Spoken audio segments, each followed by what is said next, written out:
night at Target Center for the Timberwolves. They dropped this one to the Hornets, 122-108. The final score as Charlotte wins this one. Welcome to Wolves Live, presented by Postman Law with Rebecca Brunson. I'm Marnie Gellner. We knew Charlotte came in as the #1 three-point shooting team in the NBA in terms of makes. And tonight the Hornets got up 19, or put in 19 shots from three. 19 makes, especially after halftime is when they started making those shots. And it was LaMelo Ball who was the catalyst behind that three-point shooting barrage from the Hornets tonight. The Wolves did a great job in the first half of containing LaMelo Ball and containing the Hornets from three. But coming out of the locker room, they were just run after. 35 points tonight scored by LaMelo Ball is the third highest scoring game of the season for LaMelo. Julius Randle led Minnesota tonight with 26 points, and he's been carrying a pretty heavy load while Minnesota has been without Anthony Edwards, as the Timberwolves were again tonight. And Randle finishes with the 26 points, 8 boards, 4 assists. Talk about him being consistent. Today was a good game for him. You know, we just mentioned the run that the Hornets were able to go on in the third quarter. The Wolves only had 19 points in that third quarter, but Julius Randle had 8 of those. So his aggression from the beginning of this game and then going through until the third quarter. In the third quarter, he walked off, had a little bit of energy of injury, but was able to come back and play, right? But you can see that he is trying to be someone who the Wolves can rely on for his offensive presence. We talked about him finally making some strides on the defensive end and starting to try to put those things together because, you don't know exactly when Anna's going to play. And when the Wolves are looking for someone else who they are going to rely on consistently, who's going to be their A1, it has to be Julius Randle. Well, the Timberwolves got a pretty good game again from Bones Highland, and that has also been a theme. Bones had 15 points in the first half. And you talk about bench production, right? We've always talked about who are the Wolves. Ball led the way for Charlotte with 35 points. Julius Randle paced Minnesota with 26 points. You can see the Hornets shot 49% and made 19 three-pointers. Also had an advantage in second chance points, outscoring Minnesota in that category 24-12. Fierce post-game reaction from head coach Chris Finch. It's brought to you by Treasure Island Resort and Casino. And the offensive rebounds came at the end of great defensive possessions, and they led to kick-out threes. And so the lead evaporates pretty quickly, and then we turn it over. Just some sloppy handling, and then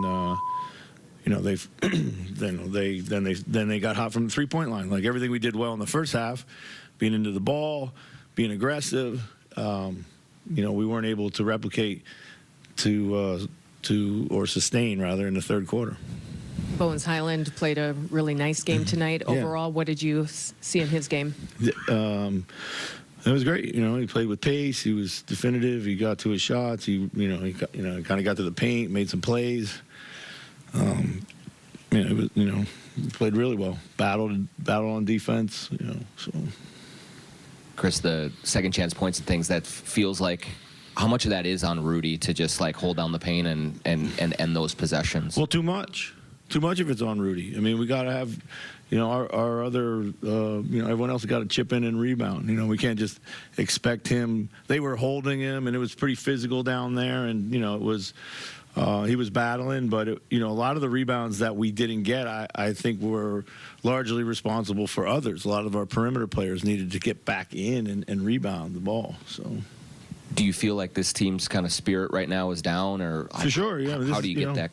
I mean, that's what we just talked about. Feels like we're a million miles away from the team that we can be and that we are. We got to get that back with our connectiveness and our spirit. We got to have some guys just play better. I think guys are putting a lot of things. They're just forcing their offense, and it's not going in, or they're not seeing it go in. And it will go in over time. But we gotta make all the little plays, the gritty plays, stay in it. Then we start gambling on defense, and we lose our discipline. And that's when stuff snowballs on us right now. So. I was about to say, the last 3 games, it's been a second-half run. Yeah. It's kind of done you in. Those ingredients you just mentioned are pretty much where it is? Yeah. I mean, that you start to press and try to do too much when, you have turnovers, you give up offensive rebounds? Yeah, it's been a combination of, turnovers or fouls and offensive rebounds, And your three-point shooting, again, tonight, second half was back to Yeah. last 15 games or so. Yeah. It's been off. Yeah, three-point shooting has cratered. And, and I think a lot of them are pretty good looks, to be quite honest with you. So we just got to stay confident in those looks, keep generating them for each other. So Nas seems like one of those guys who needs to see it go in. You're talking about there a little bit. Just kind of collectively here over the last month, what are you putting his sort of struggle on, and is the shoulder a factor, do you think? I'm not 100% sure about the shoulder. That's a question you're going to have to ask him. Certainly, I think, tonight it was finishing at the rim to start. I think his first 6 shots were in and around the paint. Touch shots that he normally makes, and then I think finally, I think he had saw one go in, and then the 3-point shot is, I think, just rushing it a little bit, so just trying to steer it in.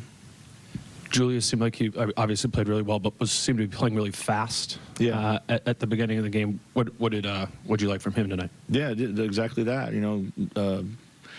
Played the way that we need him to play, and create a lot of movement and offense, and kickouts and passing and next action basketball. Quick, very decisive. I thought we're really, really doing a great job in the first half. And then, what happens is sometimes when things are going against us, like we kind of bog down in that regard too. So got to maintain that. Thank you. Timberwolves trying to find a way to regroup after dropping this game. Law injured in an accident. Others promise. Postman delivers. By Menards. Save big money at Menards on all your home improvement needs. And by Treasure Island Resort and Casino, Minnesota's destination fun. Whatever your lineup is, you can make your picks for a chance to win up to 1,000 times your entry fee on FanDuel Picks. And right now, new customers can play $5 and get $25 in bonus credits, win or lose. Just scan the QR code now and join today.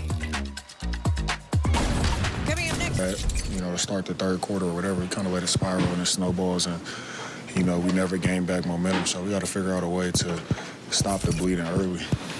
What did kind of get away in the end of the third quarter there, Julius? I think, honestly, it was the offensive rebounds, but they were killing us offensive rebounds the whole game. And then I think it's just kind of possessions that those possessions add up, where we go into the half up 5 and maybe we should be up 12, and then we come out and the same thing happens, and, instead of now we're up 5, now we're down 5, because we give up these extra possessions. So, turnovers, I had way too many myself. So we got to find a way to win these possession battles. It seemed like Coach was saying that, that is kind of Rudy's department and in possessions, but he wants all of you guys helping out in that regard. What do you see needs to happen to limit those offensive rebounds? Yeah, it is all of us, and a team like that, other thing that kind of makes it hard, too, is they shoot a lot of threes, so it's going to be a lot of long rebounds, and, they were beating us to balls on the perimeter, so, obviously Rudy plays a big part in, rebounding for us, but, we got to help him out as well.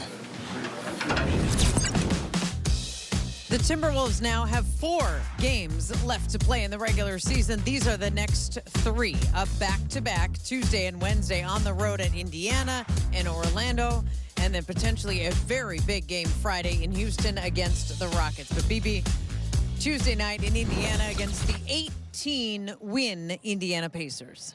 I think when you look at that game, you understand that it's not about Indiana at all, right? Coming off of a game like this, when you hear Julius talking about the rebound and take care of the basketball, 22 points off turnovers, they gave up 24 second chance points. When you start to get this close to the postseason and you're already dealing with missing players, everybody else has to be a well-oiled machine. Everybody else has to be in a rhythm. So this is a game that is these next stretch of games, it's not about the opponent. It's about the Wolves and what they want to look and feel like, what things they want to fine-tune and how they want to get better so they can feel good at the end of this season when they get their big guns back they have a great rhythm. So it's just about them playing hard and fine-tuning some of those things. And they've got 4 chances to do that. 4 chances to get things back and feeling good again. We'll see if the